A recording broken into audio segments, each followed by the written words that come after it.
In this video, we're going to be looking at RemitBee rates. You can do this from the mobile app or the website, right? So once you're logged in, you want to select the rates option.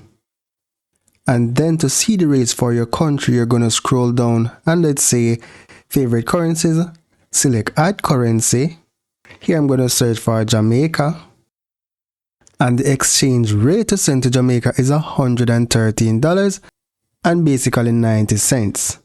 You can add multiple currencies as you can see, and you can also set rate notifications.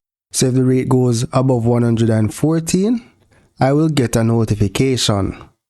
So on the rate notifications tab, you can choose SMS or email, right?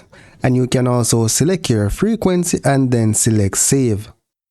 Now also from the drop down here, you can search your country, let's say Jamaica, right? And it also gives you the exchange rate.